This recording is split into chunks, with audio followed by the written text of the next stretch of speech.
Good Sunday morning. Thank you for joining us for the 5-0 show. I am Jamie Rothschild, the Silent Witness Coordinator, and today I am joined by someone we've missed, haven't seen in a while, Lieutenant Derek Elmore. I was here last week, but, it was nice for you to recognize the fact that I've been gone for a while. Well, I truly have people, like when you and I used to do the show together, they'd say, hey, that was a good show. When you left, they're like, hey, where's Derek? So I'm glad you could come back today. Thank you for having me back. I appreciate it. And in the background, someone you won't hear from today is Angie Holdsworth. A lot of people would have recognized her from being on the news. She's kind of in the background today, so we're thankful that she's here from the city of Phoenix. Right. We're also joined by two guests. Director Alan Stephenson, who's the Planning and Development Director of the city of Phoenix. You're a repeat guest. Yes, I am. And we're also joined by one of our council members. Can you please introduce who you are, ma'am? I am Councilwoman Betty Guardardo. And your district, would you be willing to talk a little bit about the boundaries of your district? Okay, well, you guys need to follow along, right? So I say that we're at the beginning of the city of Phoenix. We start at 112th Avenue, and we go all the way to 7th Avenue. And from north to south, in some parts of the district, we go from McDowell all the way to Camelback. And then in other parts of the district, we go from Indian School all the way down to Dunlap. So we cover from Royal Palms all the way up to Villa de Paz. A huge area with a ton of wonderful neighborhood groups. But Lieutenant Elmore and I had the privilege of working with a lot of these groups during our career. Thank you for being here today. Yeah, thank you for having us. Director Stephenson, I tell people that the city of Phoenix is the greatest employer. Now, I'm biased because my family works for the city, but you are a great example of you can have a meaningful career. Everyone focuses on police and fire, but your career has been so much different than mine, and you lead people and you protect communities. Can you talk a little bit about what you do? Sure. The Planning and Development Department oversees all the growth and development within the city of Phoenix. And so it's everything from your long-range plans about the future development of areas like TSMC up in the northern part of Phoenix that will provide jobs, all the way down to getting your permits to install a new water heater or something else, on your house, remodel your single-family home. We have all the gamut of that in addition to historic preservation and some other special, planning functions like light rail and those types of things. So it's a very diverse and great department. And thank you for saying that, because so many times people, now more than ever, they're looking for career opportunities. City of Phoenix is such a wonderful place to work. So if you want to learn more about career opportunities, go to phoenix.gov, check out employment, and some of the great opportunities and employees that you frequently talk about. Those opportunities are on the website. Councilwoman, you're leading a project or involved with a project. We're talking about the gated alleyway program, and previously Director Stephenson was in here, but this is something that's near and dear to your heart. Can you talk a little bit about what this program is? Well, yes, it is dear to my heart. When I was running for office in 2018, had many neighbors, especially in the area of Maryvale, talking to me about their alleys and how they love their alleys, but how their alleys were not safe. And what was it that I could do once elected to the city council to help gate those alleys? And in 2017, the program had started given an incident that had happened out in the Royal Palms area, and Councilwoman Stark, together with Councilmember Daniel Valenzuela, started a gated alley program and gated some alleys then in 2017. Then when I came onto council, I worked very closely with Councilwoman Stark, and we decided that we wanted to put more funding and we wanted to gate more alleys. We were able to get $400,000 from the Block Watch grant, which then equaled out to 18 different segments to be able to gate 18 different alleyways in the city of Phoenix. And when you talk about, and I'm using air quotes, no one can say it, gated alleyways, when you talk about a perceived restriction, sometimes people kind of look at you funny, but you've had a different experience talking to people who've seen these implementations in action. What kind of feedback do you get? I think from different people, it's a different perspective. Like our police officers, our CAOs love them. They say that it's gonna help a lot with the crime that happens in the alleys. For me, it's also about safety. I've seen people that are experiencing homelessness sleeping in the alleyways. And we've known of people having issues, maybe accidents, different accidents happening in the alleyways.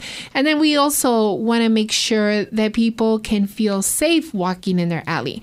I think for me, like, that's the most important thing. That for me, like, these alley gates equal safety, which is something that everyone throughout the district, from Maryvale to Washington Park to Royal Palms to the central part of my district, everyone is excited about being able to gate their alley because of the safety issues, right? We found in the past, we've done a lot of alley cleanups. Is something that we did before the pandemic, and we found a lot of syringes. We found people back there doing drugs.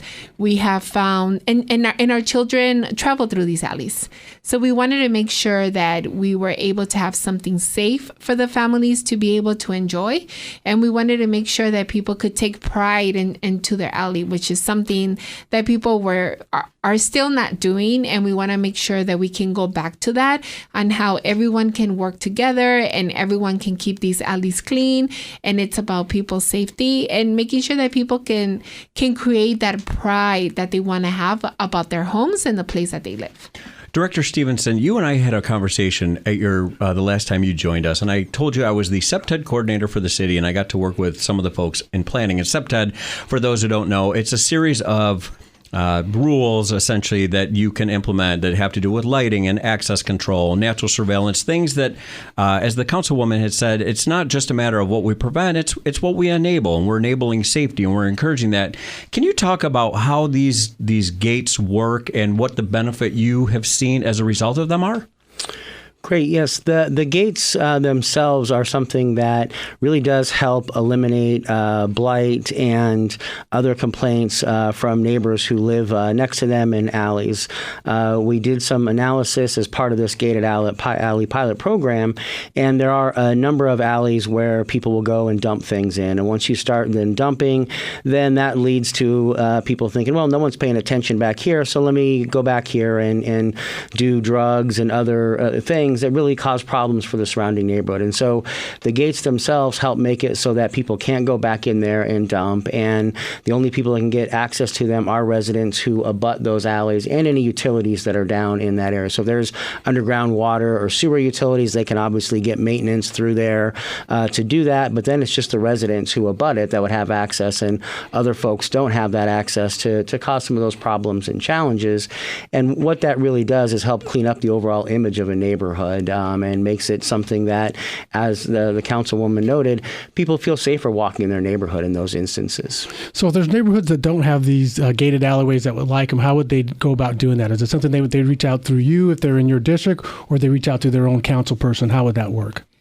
I mean, I would say that they would reach out to their own council person. I know that what we've done is something new, is something that as a city, and maybe Alan's going to kill me for this, but it's something that we need to look at as a city and see what's the savings that the city would also see as we're doing this pilot program. I mean, I'm hoping that this is something that throughout the years we'll be able to implement more and more and more. Right now, we've been authorized for 18 alley gates, and we're hoping for these alley gates to be successful. So then like that, people can see, oh my God, this is working. We need to continue to gate. It's exactly how it started in Royal Palms. In Royal Palms, they did it. And some people were skeptical about gating the alleys. And then once they saw the success story behind Royal Palms, then we had folks talking to us about the gate behind the Safeway. Behind the Albertsons on 19th Avenue. And that's how it starts. And I think there's definitely a lot of people that want to see their alleys gated. Unfortunately, we cannot get to all of them, but we're hoping that if this becomes very successful, that then as a city, we can look into, okay, how do we expand this? How do we do this throughout the city? How is this a savings for our city? How is this something good for our neighbors and the safety, right? And we want to make sure, that we can help our police officers being able to go do the real crime, handle the real crime that they need to handle, and they don't need to go down behind an alleyway. And I think, like I said earlier, give that pride back to folks. And these alley gates, I think, are also going to activate the neighbors, because the neighbors need to take care of these gates. The neighbors need to talk to each other in order for this to work.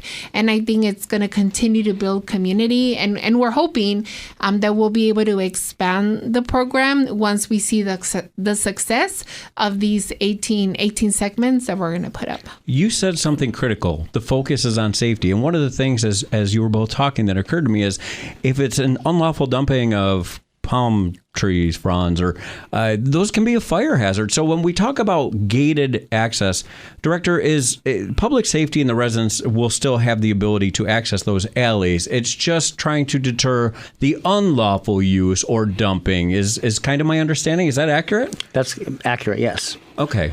I would say that, and just because the police are here, Councilwoman, I'll make it clear, I won't kill you for checking out expanded here.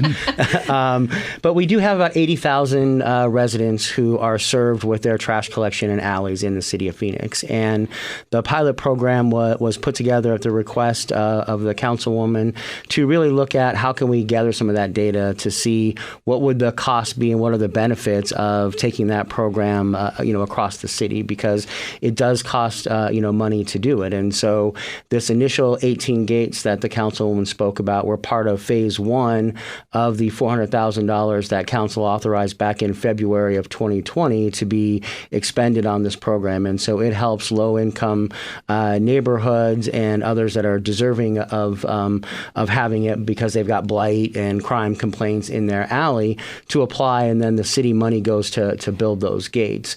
There's another phase two of that coming up where people can get information on our website about it and would also be able to apply in February, towards the end of February, March of this year.